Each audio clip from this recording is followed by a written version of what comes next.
Well, from the end of May through to, of course, early June is a very special time across the rural calendar in New Zealand with bull sale season, of course. But, of course, it's a new way of operating under COVID-19 lockdown restrictions. And there's a lot of uncertainty that's around at the moment about how people are going to be able to purchase bulls, mixed signals coming from the stud breeders. So I thought, why not just give a good man that will know what's going on a call. Cam Heggie, he joins us now, National Auctioneer and Livestock Genetics Rep for PGG Wrightson.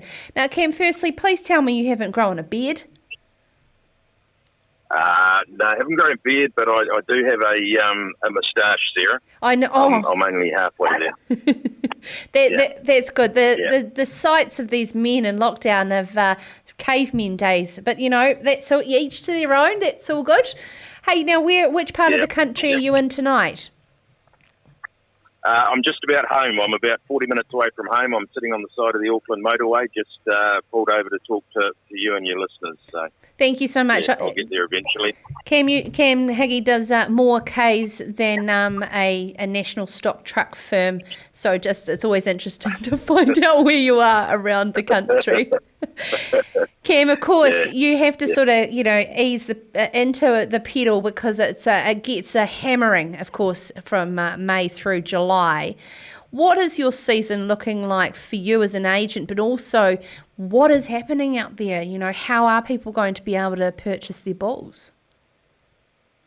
Well, I think for me as an agent and the rest of our team and anyone involved in the bull selling and purchasing process, it's going to be an interesting season. It's going to be a different one.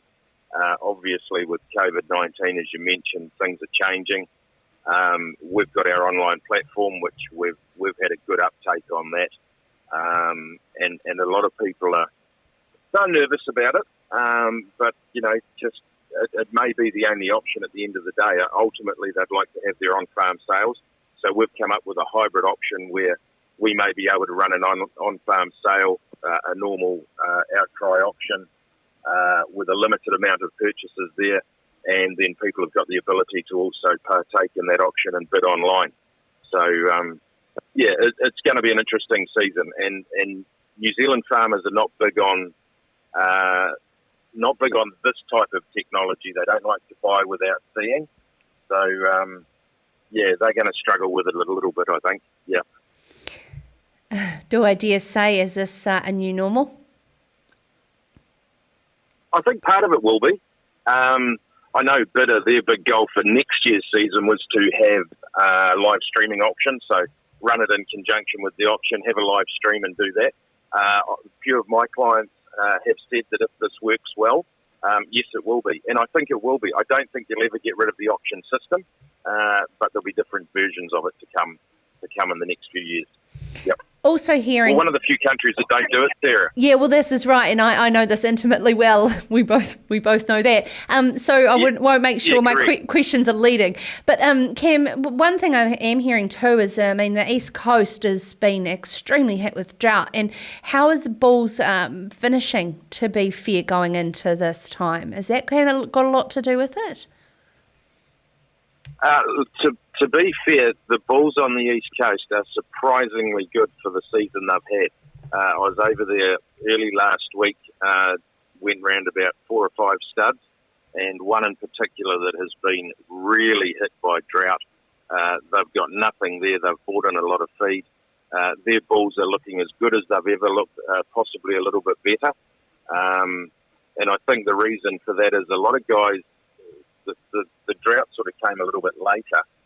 And a lot of guys had their bulls up and very forward prior to Christmas, so they'd already grown them. So, the bulls are looking really well this year. All the ones I've seen, haven't seen any bad ones yet.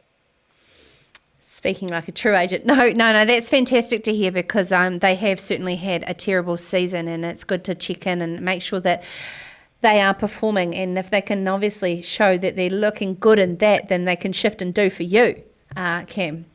Yeah, exactly. And you're right, they have had a tough year. It's been really tough. Yeah. Bruce is concerned that there's going to be no pies and sandwiches and beers for you this year. It's just come in here live on. It's a big part of New Zealand rural tradition, of course. Cam? It is. It's a huge part. And I mean, a number of the bull sales, Sarah, as you're well aware. There's a lot of competition around the best bulls, the price of the bulls, but there's a lot of competition around the spread and the aftermatch and so on and so forth. I think this year, I think that'll be very limited. And I think purchasers and what have you are going to be accepting of that. They know it's a different year. They're not going to go and have big meals afterwards. They're not going to have a party and a few beers. They're going to go and they're going to do their business. They're going to go home. And that's what it'll be this year. And then next year, I'm sure we'll be back to normal. It will certainly be an interesting year next year, for sure, Cam, and what's happened from this.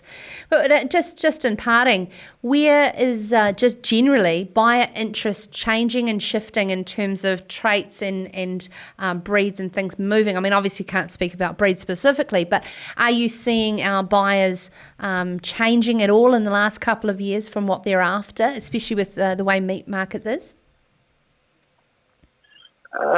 Not really making huge changes. I mean, we've got, there's definitely sort of two trains of thought around that, and both those camps are getting the results they want. They're managing to find the bulls that perform under the environment that they're taking them to commercially. It's not really changing a whole lot. We get the odd buyer every year that changes breeders and so on and so forth. But a lot of them are sticking to where they've been. They're doing what they've done, and they're getting good results out of it. So, yeah. Do you think there's going to be a real impact on price with a lot of farmers not being able to get weaners away and the flow-on effect of COVID? Yeah. Unfortunately, the whole cattle job's has been sort of gridlocked right through from calf sales through to killing cattle, store market, I think it may have somewhat of an impact on there. To what extent, I don't know. I think this year's going to be a year about clearances rather than averages. Sure. People are going to be looking to clear bulls rather than get that high average that they've had in the past. Yeah.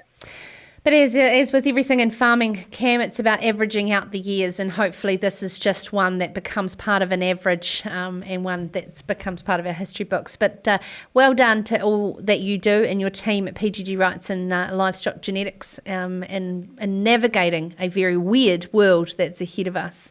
Thank you so much, Cam Heggie, for joining us. This is Sarah's Country.